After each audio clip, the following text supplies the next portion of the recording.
Hi everyone, welcome back to my channel. So today I am doing a video on what I think are overpriced perfumes. I feel like in the past sort of 10 years, perfume prices have just kept going up and now some of them are just getting a bit silly. So these are the perfumes that I think are overpriced and you really don't want to be paying full price for unless you really love it. If you are new here, then hello, we are all about perfumes. I have hundreds and hundreds of other perfume videos, so do check them all out. And if you're a regular but you haven't subscribed yet, then do hit that subscribe button and show your support, and you can support me by joining as a channel member and on Patreon as well. And I will leave the links to where you can get these perfumes down below in the description box, but like I said, I think they're overpriced. So the first thing that comes to mind for me is the Chanel fragrances. So the 100ml size of Coco Mademoiselle, Chanel No. 5. When I worked selling perfume about 10 years ago, I think they were about about 90 pounds, maybe 87, something like that. And I thought that was expensive because other best-selling perfumes, you know, from Armani, Gucci, were sort of more like 60 something.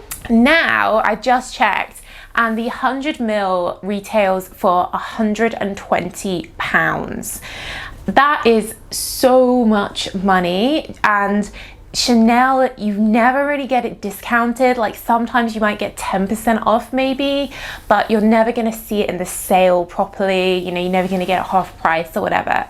And I just think that's a lot of money, especially if you're getting it as a gift, you know, Mother's Day, something like that. Not everyone wants to spend £110 on a perfume. And I guess you can get the smaller sizes, but then it's just sort of like questioning the value for money. So I do think the fact that they've just kept each year increasing it, maybe by about 5% each year. I think now it's got to the point where it's just getting silly. And are they going to keep increasing it and go to 150? Is it going to be 200 in 10 years time?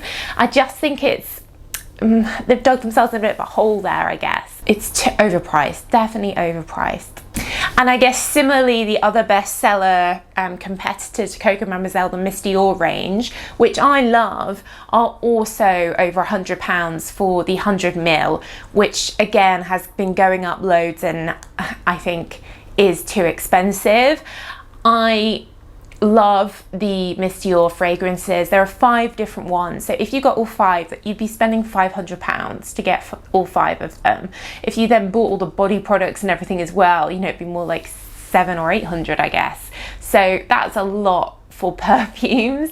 I would love to have all 4 of the main ones, but I only have 2 of them just because of the price, really. So again, it's making it like unattainable for the average person and making it difficult to gift as well. The other brand which I think is crazy prices is Tom Ford. Now interestingly, their like bestseller, their famous Black Orchid, is usually can be found discounted, or you can usually get it for about £60, but all their others are hundreds and hundreds of pounds. You can spend £200 on a Tom Ford perfume, and especially their blue range, which are like fresher, citrusy summer Mediterranean fragrances. They're incredibly light, they don't really last.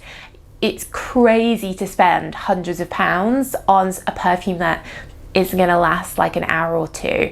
I just think that's crazy, and I don't really know anyone that buys Tom Ford. I know people that like Tom Ford and they'll spray it when they see a tester, but no one really wants to fork out that amount of money for a fragrance. So I feel, again, I don't know who it is that's buying all these expensive Tom Ford perfumes, but definitely too expensive, I think. And I've noticed that over the past few years, all the designers have brought out a like exclusive range of perfumes. So Armani, Gucci, Dior, all have their mainstream designer fragrances. But then if you go to some of their boutiques or, you know, Selfridges, Harrods here in London, they'll have these exclusive lines which are double the price of the designer mainstream perfumes. I think the Dior ones, and there's loads of them now, there must be 20 something, are about 200 and something, 250 maybe for a full size, and they're not any like stronger than the other Dior perfumes like Miss Dior. I don't know why. I think it's just the exclusivity. You're paying for the fact that it's not widely available and not everyone's wearing it and it's not advertised everywhere, but not for the quality of the fragrance. So again, I don't know anyone that has bought any of these from any of the designers. I don't know any one fragrance in particular which is like amazing or special that they brought out.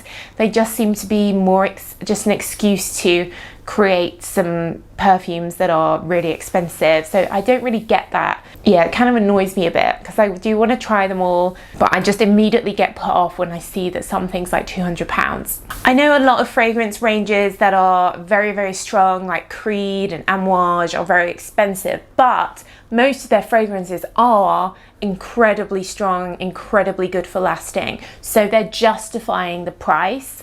I can see why they are more expensive than a mainstream designer perfume because they are better for lasting. But when the perfume is not any better, it's just exclusive, that annoys me that you're paying that extra amount for it.